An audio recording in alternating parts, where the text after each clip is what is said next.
महीने के किसी भी एक सोमवार को हम ये नहीं कहेंगे कि तुम सोमवार 5 पढ़ रहे हैं तो 5 को करो, 4 पढ़ रहे हैं तो 4 को करो, 3 पढ़ रहे हैं तो 3 को करो। तुम तो महीने का एक सोमवार का नियम बना। और मेरी जीजियों से, मेरी बेटियों से जो विदेश में रह रही हैं, जो कहीं बाहर रह रही हैं, कहीं बड़े शहर में रह रही हैं, जो रोज मंदिर नहीं जा सकते, हर किसी महीने के एक सोमवार को भी ये नियम निर्धारण कर सकते, तो उनसे कहेंगे कि 3 महीने में एक सोमवार का नियम बना लो। 3 महीने में नहीं बना सकते तो 6 महीने में एक सोमवार का नियम बना लो, और 6 महीने में नहीं बना सकते तो 1 साल में एक सोमवार का ऐसा नियम बना लो कि मैं साल का एक सोमवार ऐसा रहूंगी कि सुबह सोमवार के दिन मंदिर में जाकर जल चढ़ाऊंगी, दोपहर में जाकर बाबा को एक अक्षत का दाना रखकर, अक्षत का मतलब है कि बाबा मेरी दिनों दिन उन्नति करना। बेलपत्री के वृक्ष के नीचे जो अक्षत रखा जाता है वो उन्नति के लिए रखा जाता है। शंकर के शिवलिंग पर जो अक्षत रखा जाता है वो रोग मुक्ति के लिए रखा जाता है। अशोक सुंदरी पर जो अक्षत रखा जाता है वो संतान प्राप्ति के लिए रखा जाता है। षडानंद कार्तिकेय की ओर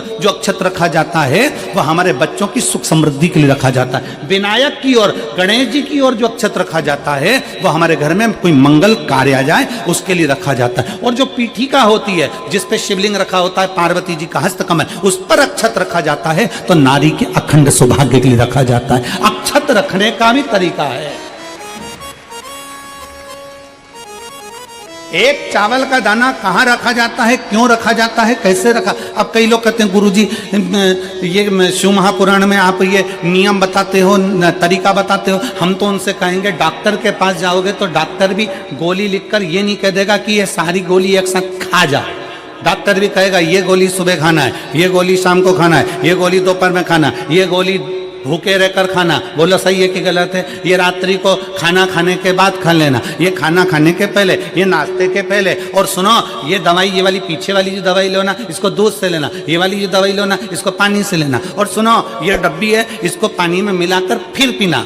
दवाई लेने का भी तरीका है, उसी तरह शिव महापुराण में एक एक अक्षत का भी तरीका है और एक एक बेलपत्री का भी तरीका है।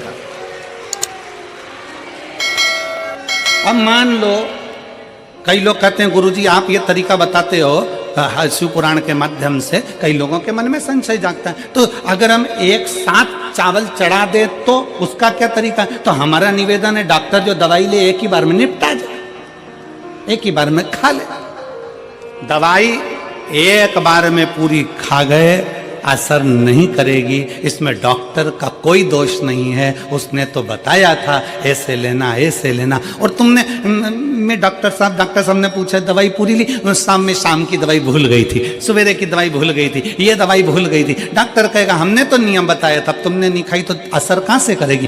तुम असर कब करती है जब हम पूजन के तरीके को जान जाएं, जब हम अर्चना के तरीके को जाएं। आप साल भर का एक सोमवार निकाल लो, 6 महीने का एक सोमवार निकाल लो, 3 महीने का एक सोमवार निकाल लो, महीने का एक सोमवार निकाल लो, अपने से दिल में बन जाए तो एक सोमवार ऐसा निकालो जिसके 3 नियम धारण हो। पहला, उसी सोमवार जिसको कर रहे हो उस दिन सुबह जल चढ़ाना। दूसरे, दोपहर के समय पर जाकर बेलपत्री के वृक्ष के नीचे एक चावल का दाना रखना, और परिक्रमा बेलपत्र की जितनी तुमसे बन जाए, जितनी तुम्हारे शरीर की कैपेसिटी हो, जितना तुम्हारा शरीर चलते बन जाए। रोज शंकर के मंदिर में प्रतिदिन जाने वाले को, और एक और चीज अपने स्मरण में रहे, अगर शिव के मंदिर नहीं जा सकते तो अपने घर में जो शिवलिंग है उस पर जल चढ़ाओ। एक पशुपति व्रत होता है, और वो व्रत ऐसा है कि उस व्रत को 5 सोमवार करना चाहिए, कोई से भी 5 सोमवार, जिसमें तुम्हारी मर्जी पड़े। ऐसा कौन सा काम है जो पशुपति व्रत से नहीं हो सकता। जब पशुपति अस्त्र मात्र भगवान राम के तरकश में रखे होने पर लंकाधिपति रावण के प्राण निकल सकते हैं, तो जीवन का वो कौन सा सुख है जो पशुपति व्रत से प्राप्त नहीं हो सकता। बस उसका नियम है, 5 सोमवार करो, पहले सोमवार को करो चाहे दूसरे सोमवार को करो। जिस सोमवार को पशुपति व्रत करो, सुबह शंकर जी के मंदिर में जाकर पूजन करो, अर्चना करो, अभिषेक करो, वो थाली को लेकर वापस घर में रख दो। सुबह फलाहार करो, शाम को वापिस उसी थाली को लेकर जाओ, उसमें 6 दिए लगाकर लेकर जाओ। दिए को जलाना नहीं है, केवल घी के दिए लेकर जाना है, थोड़ा सा मीठा। शिव महापुराण में, स्कंद पुराण में जो पशुपति व्रत बताया है उसका विधान, थोड़ा सा मीठा लेकर जाओ। शिव जी की फिर पूजन करो। पूजन करने के बाद में शाम के समय प्रदोष काल में पूजन करो। पूजन करने के बाद बाबा भोलेनाथ की आराधना कर कर 5 दिए शंकर जी के सम्मुख में लगा दो। जो मीठा लेकर गए हो उसके 3 हिस्से कर दो। 2 हिस्से मंदिर में चढ़ा दो, 1 हिस्सा और 1 दिया थाली में रखकर पूजन करने के बाद वापिस लेकर आ जाओ। घर के दरवाजे की देहली पर राइट हैंड में सीधे हाथ पर जो दिया लेकर आए हो उस दिए को जला दो और अंदर जाकर जो प्रसाद लेकर आए हो 1 हिस्सा उसको पाकर फिर भोजन प्रसाद ग्रहण कर लो। ऐसे पशुपति नाथ के 5 व्रत रहते हैं। ऐसा कौन सा कार्य है जो भोलेनाथ पूरा ना करता?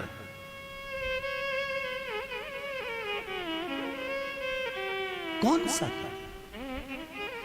श्री राम जी महाराज अगर सेतु पर चढ़ाई करने जा रहे हैं लंका पर, तो भगवान शिव की आराधना कर कर जा रहे हैं। भगवान कृष्ण ने भी भगवान शंकर की आराधना करी, भगवान शिव की आराधना।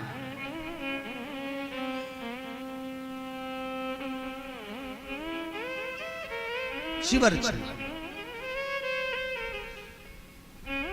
मेरे वेंकटेश भगवान तिरुमाला के शिखर पर अगर तिरुपति बालाजी विराजमान हैं, तो पहले उन्होंने भगवान शिव जी से पूछा कि हम यहां बैठकर तप करना चाहते हैं, आ जाएं?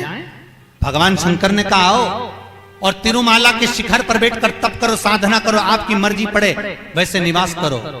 मेरे हरि, मेरे तिरुपति नाथ, मेरे बालाजी, मेरे वेंकटेश भगवान कहते हैं, मेरे नारायण कहते हैं, भोलेनाथ हम यहां तप करेंगे और दुनिया के लोग आएंगे तो क्या होगा?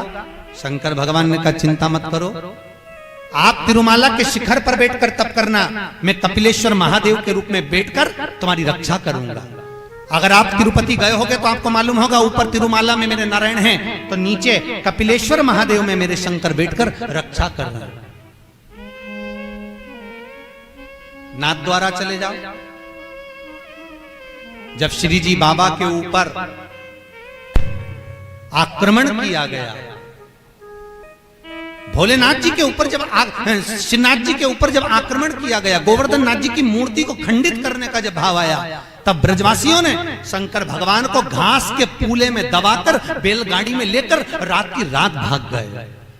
और श्रीनाथ जी को लेकर जब भागे, सब दूर घूम लिए, श्री जी बाबा को कहां रखें, श्रीनाथ जी को कहां रखें। तब सब दूर घूमने के बाद मेवाड़ की भूमि में जब पहुंचे, तो शंकर भगवान से श्री जी बाबा ने कहा भोलेनाथ अब आप बता दो हम कहां रहे, बार बार घूम रहे हैं, कहां जाएं, किस जगह?